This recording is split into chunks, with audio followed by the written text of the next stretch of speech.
Hello students, this is Hital Bhandari from HR Institute of Studies. Now we are going to continue the same chapter we have studied previously in the last lecture, chapter 1st of class 10th.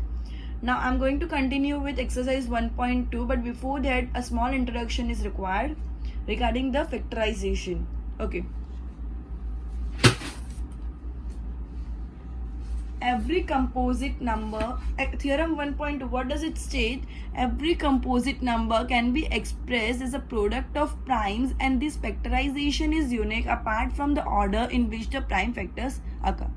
सुनने में बहुत complicated लग रहा है लेकिन बहुत easy बात बोल रहा है. क्या बोल रहा है कि अपन कभी भी कोई नंबर को फैक्टराइज करेंगे, अपन एलसीएम जो निकालते हैं फैक्टराइजेशन करते हैं, तो कोई भी नंबर को अगर फैक्टराइज करेंगे तो उसका एंड रिजल्ट जो होता है वो हमेशा यूनिक होता है. उसको फैक्टराइज करने में जो प्राइम फैक्टर्स का जो पावर रहता है वो यूनिक रहता है. जैसे the prime factorisation of a natural number is unique except for the order of its factors. मतलब मैं कोई भी नंबर को फैक्टराइज करूँ तो उसका रिजल्ट तो सेम ही आएगा. अगर मैं कोई नंबर को फैक्टराइज करके मेरा आंसर आ रहा है 2 × 2 × 3, तो वो आंसर तो सही रहेगा, भले उसका ऑर्डर चेंज हो जाए, भले 3 × 2 × 2 हो जाए, बट आंसर वही रहेगा. उसके सिवा कोई only one and one answer is only available, only possible. ठीक है. अब फैक्टर ट्री, फैक्टराइजेशन के दो मेथड्स होते हैं. एक तो factor tree and prime factorisation. ये अपन बचपन से पढ़ते आ रहे हैं तो ये अपन को बहुत अच्छे से आता है. फैक्टर ट्री, अगर मैं एग्जांपल लूँ 36, तो 2 × 18, 2, फिर 18 2 × 9, 9 3 × 3. फैक्टर ट्री में फैक्टर्स कैसे लिखते हैं? 2 का होल स्क्वायर, इस 3 को भी इंक्लूड करते हैं और इस 3 को भी इंक्लूड करते हैं. मतलब फैक्टर्स होते हैं 2 × 2 × 3 × 3, that is 2 square × 3 square is equal to 36. अब prime factorisation, prime factorisation method भी अपन बहुत पहले से पढ़ते आ रहे हैं, ऑलमोस्ट 4th से 5th स्टैंडर्ड से. ठीक है. प्राइम फैक्टराइजेशन में क्या करते हैं? फैक्टराइजेशन करते हैं एलसीएम वाले मेथड से, दैट इज 36. तो 2 18 सा, 2 9 सा, 3 3 सा, 3 1 सा. तो इसके भी फैक्टर्स क्या हुआ? 2 स्क्वायर × 3 स्क्वायर. कोई भी मेथड यूज करो, कोई भी तरीका यूज करो, ऑर्डर भले चेंज कर लो लेकिन आंसर रिजल्ट सेम ही रहेगा. मतलब फैक्टर्स सेम ही रहेंगे विद सेम पावर. ठीक है. और इनका हमेशा फैक्टराइजेशन के बाद अल्टीमेट जो आंसर होता है वो प्राइम के ही फैक्टर्स होते हैं. प्राइम नंबर के जब तक फैक्टर्स नहीं आए तब तक अपन को फैक्टराइज करना होता है. तो क्या बोला था? Prime factorisation of a natural number is unique except for the order of its factors. Order changes होते हैं लेकिन प्राइम फैक्टराइजेशन यूनिक ही रहेगा एंड रिजल्ट यूनिक ही रहेगा. Method can be different, order can be different, but the end result will always be unique. Now, we shall start with exercise 1.2. बहुत easy है. Starting के first, second, third, damn easy है. खाली LCM जो अपन ने बचपन में निकाला है, बस वही LCM निकालना है जिसको बोला है प्राइम फैक्टराइजेशन. ठीक है. अब starting with the question number 1, express each number as a product of its prime factors. Obviously LCM product of the prime factorisation prime factors में ही निकलता है. ठीक है. ओके. 140, 2 70 ज़ा, 2 35 ज़ा 70, 5 7 ज़ा 35 एंड 7 1 ज़ा 7. ये खाली एलसीएम निकाला और कुछ भी कॉम्प्लिकेटेड नहीं है. अब इसके फैक्टर्स क्या हो गए? 2 का स्क्वायर इंटू 5 का 1 पावर इंटू 7 का 1 पावर. ओके. तो अपन को इस फॉर्म में आंसर लिखना है बिकॉज क्या बोला है क्वेश्चन के अंदर? As a product of its prime factors. तो ये प्रोडक्ट ऑफ प्राइम फैक्टर्स हो गए, तीनों प्राइम नंबर्स हैं और इसका जो मल्टीप्लीकेशन है वो एंड रिजल्ट लेके आ रहा है 140. क्लियर है? ओके. नाउ 156, 2 78 ज़ा 156, 2 3 ज़ा 6, 1 8, 2 9 ज़ा 18, 2 39 ज़ा 78. नाउ 3 13 ज़ा 39, 13 1 ज़ा 13. अब तो इसका प्राइम फैक्टर्स क्या हुआ? 2 का स्क्वायर इंटू 3 का पावर 1 इंटू 13 का पावर 1. तो प्राइम फैक्टराइजेशन के अंदर प्राइम नंबर्स के फैक्टर्स के हिसाब से क्या चीज हुई? 2 स्क्वायर इंटू 3 का power 1 into 13 power 1 is equal to 156. 2 power square मतलब 2 square into 3 power 1 into 13 power 1 is equal to 156. Clear इधर तक? Okay. 3825. Now 3825 obviously it's an odd number, so it will not be divisible by 2. So we shall start with 3. 3 1s are 3, 3 1 8, 3 1s are 3, sorry 8, 3 2s are 6, 22, 3 7s are 21 and 15, 3 5 जा 15। अब तुम लोग को पता नहीं होगा ना 3 से एग्जैक्टली डिविजिबल होता है कि नहीं होता है, तो तुक्का मारा, नहीं तुक्का नहीं मारा मैंने। सबसे पहले क्या किया, 3 + 8 11, 11 + 2 13, 13 + 5 18। जब भी total of big number is divisible by 3 then the whole number is divisible by 3। ये अपने डिविजिबिलिटी रूल में स्टैंडर्ड 6 ने बहुत डिटेल में पढ़ा है कि 3 के केस में क्या होता है। अगर पूरा नंबर 3 से डिविजिबल है, तो पूरा नंबर का टोटल अगर 3 से डिविजिबल है तो वो पूरा नंबर 3 से डिविजिबल है। बस सेम कंसेप्ट मैंने इधर यूज किया, ठीक है। सो 1 2 7 5, now 3 4 = 12, 3 2 = 6, 3 5 = 15, now 5 8 = 40, 5 5 = 25, 5 7 17 = 85 and 17 1 = 17। okay, so 3 square into 5 square into 17 power 1, 3 square into 5 square into 17 power 1 is 3825। okay, so in the next sum 5005। okay, 5005, 5 plus 5 is 10. First of all, it's an odd number, so it will not be divisible by 2. Then 3. As 5 plus 5 is equal to 10, 10 is not divisible by 3, so it will not, the whole number will not be divisible by 3. Okay, now 4. 4 is an even number, then all the multiples of 4 are even number, so 4 is not possible. Now 5.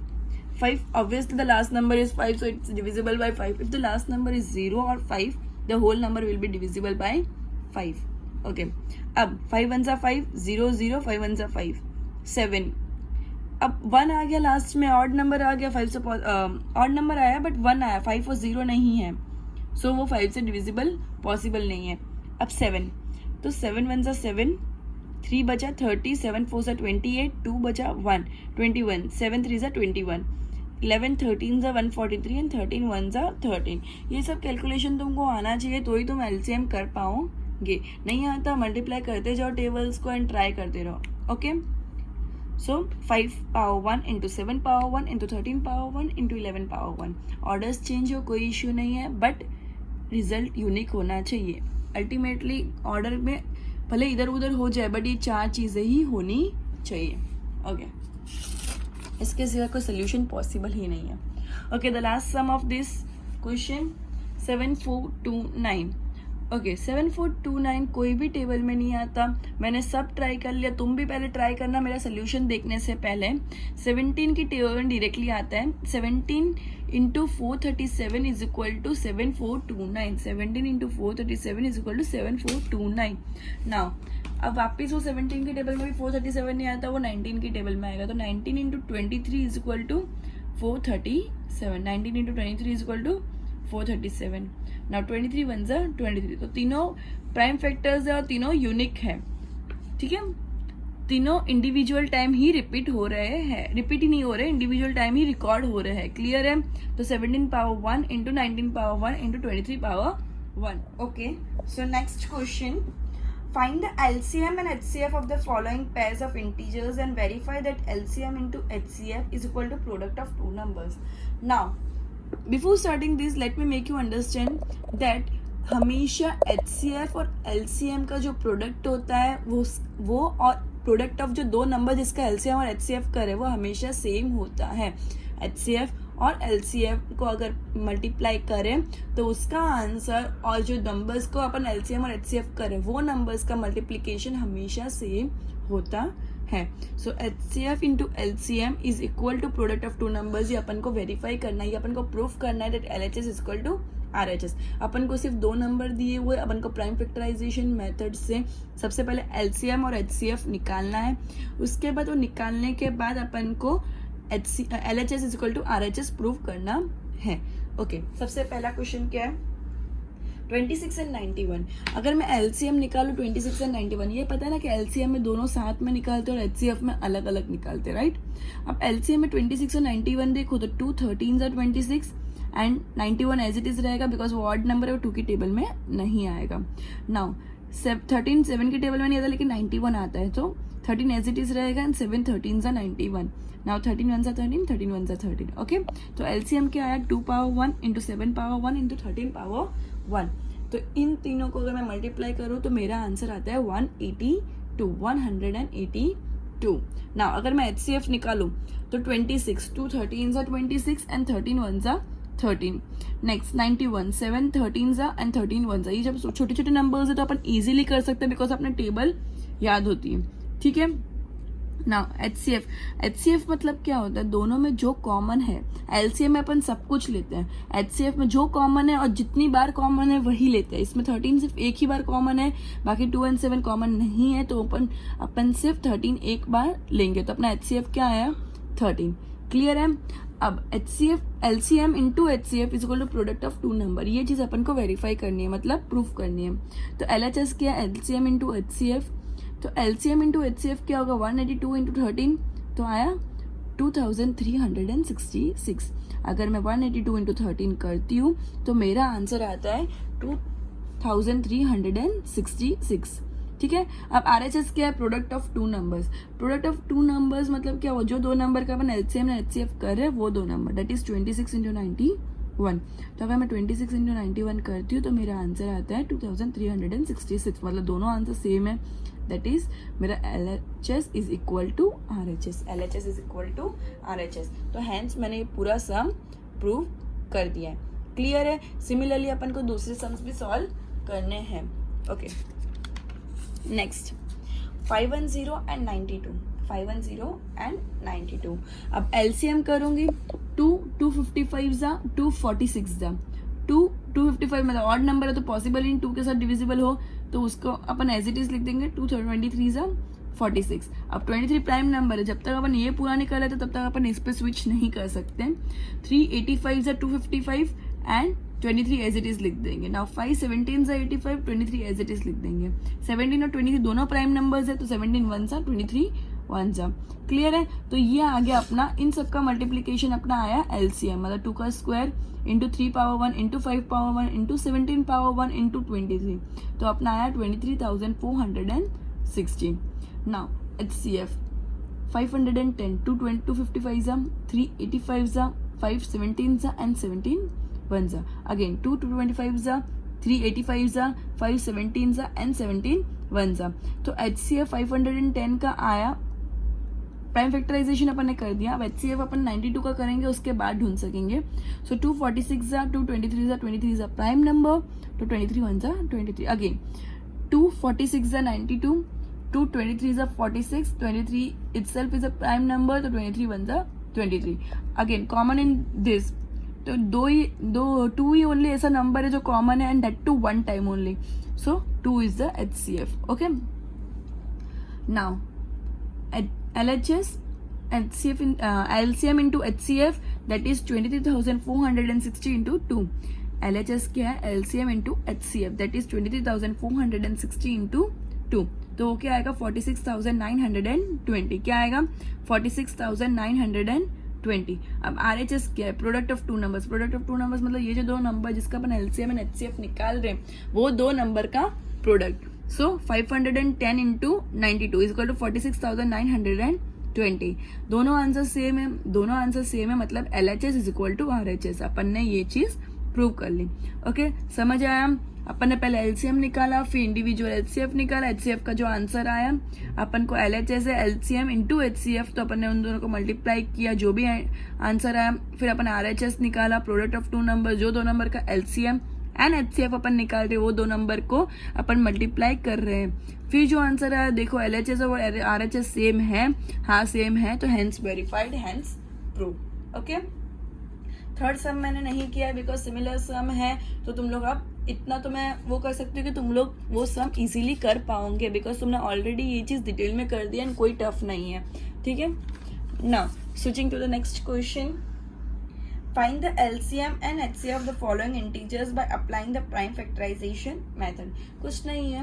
Prime factorisation method जो अपन ने first question में की, same वही चीज use करनी है, लेकिन LCM और HCF निकालना है. तो इंडिविजुअल नंबर नहीं दिया है, मल्टीपल नंबर्स दिए, उनका LCM एंड HCF निकालना है. क्लियर है. सबसे पहले क्वेश्चन में 3 नंबर्स दिए 12, 15 एंड 21. सबसे पहले मैं उसका LCM निकालूंगी, तो 2 6 12, 2 5 15, सॉरी 15 इज ऑड नंबर, तो 15 2 के टेबल में नहीं आएगा, 21 भी नहीं आएगा. 2 3 6, 15 एंड 21 एज इट इज रहेंगे. नाउ 3 1 3, 3 5 15, 3 7 21, 5 1 5, 7 1 7, ठीक है, तो अपना एलसीएम आया 2 का square into 3 power 1 into 5 power 1 into 7 power 1, ठीक है, 2 square into 3 power 1 into 5 power 1 into 7 power 1। Okay, तो ये हो गया प्राइम फैक्टर्स के फॉर्म में मेरा एलसीएम। अब एचसीएफ, एचसीएफ इंडिविजुअली निकालेंगे तीनों नंबर का। सबसे पहले 2 6 12, 2 3 6, 3 1 3, 2 6 12, 2 3 6, 3 1 3, 15, 3 5 15, 5 1 5, 3 5 15, 5 1 5, 3 7 21, 7 1 7। तीनों में सिर्फ एक नंबर कॉमन है, दैट इज 3, तो अपना एचसीएफ क्या आया 3। सिमिलरली नेक्स्ट सम 3 नंबर दिए 17, 23 एंड 29। नाउ 17, 23, 29 तीनों 3 नंबर प्राइम नंबर्स है, अग्रीड, तीनों 3 नंबर प्राइम नंबर्स है। जब भी तीनों नंबर, जो भी नंबर को एलसीएम या एचसीएफ निकालने के लिए बोला है, वो सब नंबर अगर प्राइम नंबर्स है, लिसन केयरफुली, अगर जो एलसीएम और एचसीएफ निकालने के लिए बोला है और जितने भी नंबर्स दिए निकालने के लिए वो सब नंबर अगर प्राइम नंबर्स है, तो एलसीएम हमेशा क्या होगा, product of all those numbers, and HCF हमेशा क्या होगा 1। एलसीएम हमेशा क्या होगा, product of all those number, and HCF highest common factor क्या होगा 1, because there is nothing common in that. Prime factors है मतलब खुद और 1 के सिवाय कोई मल्टीपल है ही नहीं, तो उनमें कॉमन मल्टीपल आने का कोई चांस ही नहीं बनता है। Now LCM 17 1 17, 23 and 20 will continue the same, 23 1 20, 29 will continue the same, 29 1 29, so product of all these numbers 17 power 1 into 23 power 1 into 29 power 1. So the LCM is equal to 17 into 23 into 29. HCF 17 ones are, 23 ones are, 29 ones are, because there is nothing common in all these numbers. So HCF will be 1. When all the numbers are prime numbers, then LCM will be the product of all number and HCF will always be 1. Again listen carefully, जब सबके सब number prime numbers होंगे, जब सबके सब number prime numbers होंगे, तो LCM हमेशा product of all those numbers रहेगा, मतलब मल्टीप्लिकेशन ऑफ जितने भी नंबर दिए वो सब नंबर का multiplication will be the LCM, and HCF हमेशा 1 होगा, एंड एचसीएफ हमेशा 1 होगा। नेक्स्ट सम मैंने नहीं सॉल्व किया बिकॉज वो तुम इजीली सॉल्व कर सकते हो, ठीक है। Now we shall end the lecture by this sum and shall continue for the next lecture from 4th sum. Goodbye.